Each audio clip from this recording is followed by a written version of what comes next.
Hello, Sagittarius, Sun, Moon, Rising, and Venus signs. Kamusta kayo? Sana po nasa mabuti kayong kalagayan. Welcome back po sa Star Tarot. Kung bago kayo dito, welcome din kayo. Thank you sa inyong support. I truly appreciate it. God bless you all, Sagittarius. Pauna mensahe po ninyo ay 8 of Pentacles. Siguro ang iba sa inyo dito, you know, you are working so hard. You are working on your craft. Maaaring pinagbubutihan ninyo ang inyong skills, ang inyong talents, ang inyong gifts. Maaaring ini-enhance ninyo ito. Maybe nag-a-attend kayo ng mga seminars, workshops, nag-aaral kayo, nag-research kayo to enhance, no?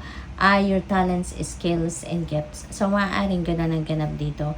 And also, maybe ang iba din sa inyo rito ay talagang masipag, no? Maybe you're very diligent, very hard worker, no? Siguro pinag-aanuhan talaga ninyo, tawag dito, you're putting your heart and soul, no, into what you are doing, into sa inyong trabaho, no? So what else? We have 2 of Pentacles. Ayan, dami na yung ginagawa siguro, no, Sagittarius. Maybe you are multitasking, no? Siguro multitasking is your talent, kaya napakagaling, 'di ba? Kahit marami kayong ginagawa, marami kayo sigurong binibigyan ng attention, ano? Maybe you're doing it all at the same time.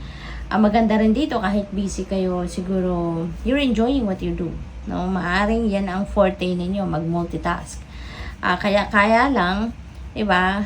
Kailangan din natin na Sagittarius, wag ninyong manineglect yung inyong sariling pangangailangan, yung pag-aalaga ninyo sa inyong sarili. Okay? Don't overlook that.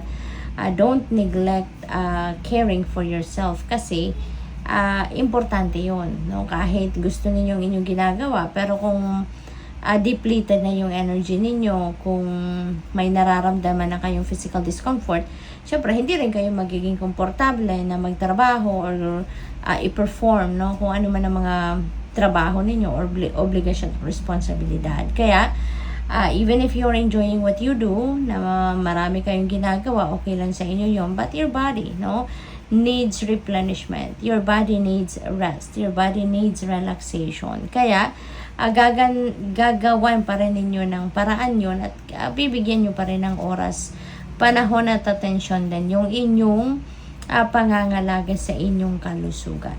Okay? What else? We have 6 of Pentacles. Ayan. So, sa ngayon, maaaring nangangailangan kayo din ng tulong, no?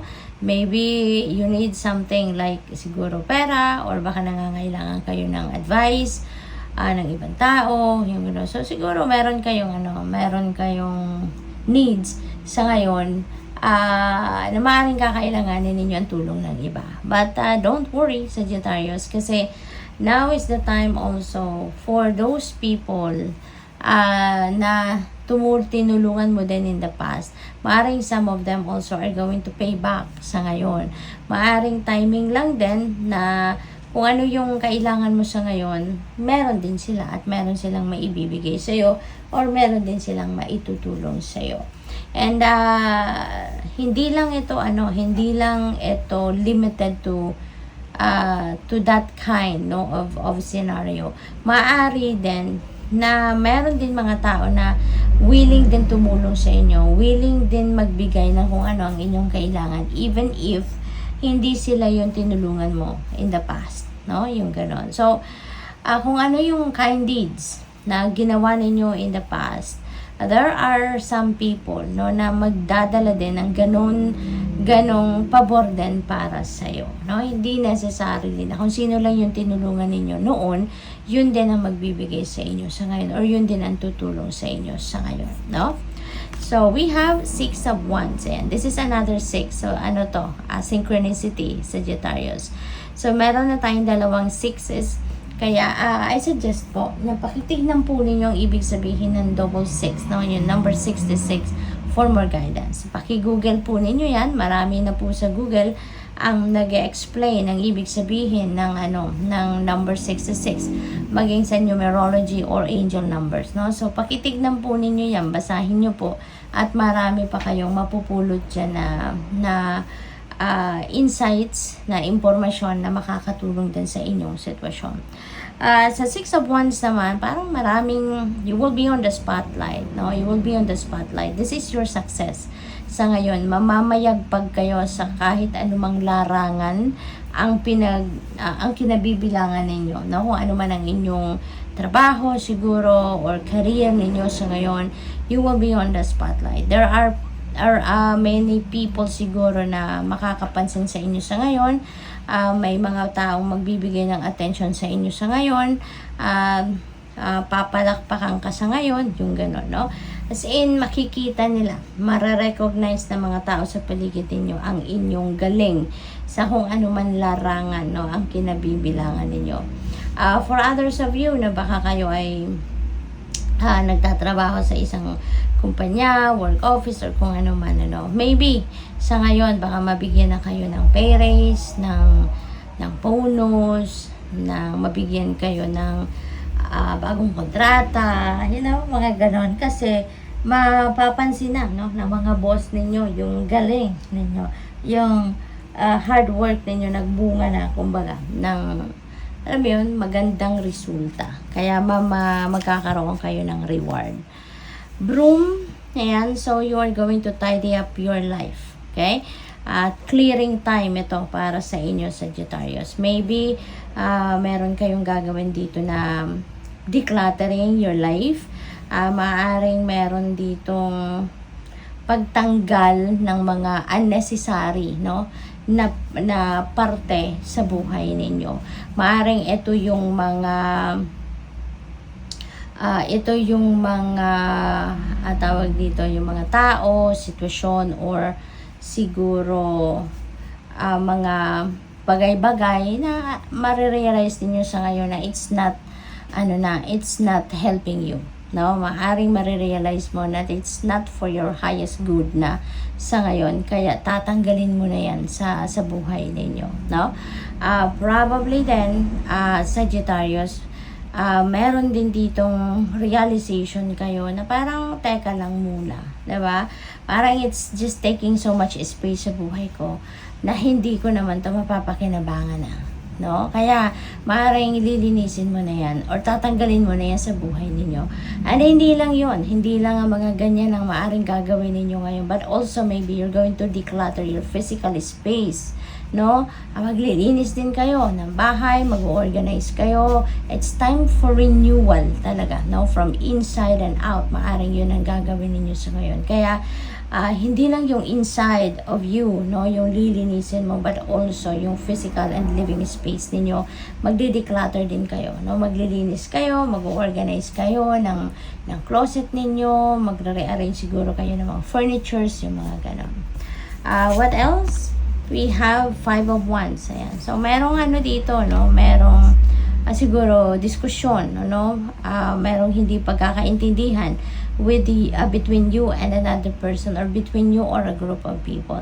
This could be related sa trabaho, baka work situation ito, at maaaring ito ay link dito sa inyong tagumpay. Maaaring mayroong mga taong umaalma, mayroong mga taong nagrereklamo kung bakit ikaw yung sikat ngayon, ikaw ngayon yung binigyan ng promotion, ikaw ngayon ang binigyan ng pay raise, at bakit hindi sila, bakit wala sila. So maaring may mga ganon, kaya maaring magkakaroon or nagkaroon kayo ng diskusyon with other people. We have the Emperor. So maganda rin ito, lilipas din, no? Maganda na kahit merong ganung mga away na nangyari, lilipas lang din yan, hindi yan magtatagal, and you will be able to fix it. Or meron ditong baka magpapagitna dito yung boss ninyo, yung mga gano'n, no? Ay, yung mga higher up siguro magpapagitna dito, and the situation will be fixed. So things are going to be back in order eventually, no? Magiging maayos din ang lahat. Maaari din na talagang mapopromote ang iba sa inyo rito, Sagittarius. May promotion ako napipick up rito, si energy na ito. Kaya congrats, no, kung kayo yun. What else? We have the Empress energy. So, Emperor and Empress, mag-asawa sila. So, probably ang iba sa inyo dito, there could be wedding happening. Or maaari din balance, no? This also signifies balance. So, since we have Two of Pentacles as well, at iniimbitahan din kayo dyan to balance your life, no? Para hindi ninyo nakakaligtaan din yung sarili ninyong pangangailangan. Diba? Yung hindi puro trabaho, hindi puro obligasyon, responsibilidad lang ang binibigyan ninyo ng panahon. So, also, maybe balance also is being advised here or being asked of you, no, na ibalik ninyo yung balansa talaga sa buhay ninyo. For others of you naman, baka meron ditong buntis sa inyo or nanganak na. Kasi may baby na dito eh. So, may binanganak ng iba sa inyo. Kung hindi man kayo yun, baka yung asawa ninyo or yung person ninyo ang nanganak na. Or maaari din na ito ay ibang tao. Maaari mga kaibigan ninyo, baka kamag-anak ninyo, yung gano'n. Or someone close to your heart, baka yung nanganak na. Si Empress din is about, this is abundance and prosperity din, no? Aside from being a mother archetype, this is also abundant and prosperous energy. Kaya, maaari din na mayroong mga offers talaga sa inyo na dadating na mayroong trabaho or bagong pagkakakitaan or side hustle, no? Ang dadating dito na oportunidad at ito yung maghahatid sa inyo ng prosperity and abundance. So, good luck po. Thank you for watching. Love and light. Namaste.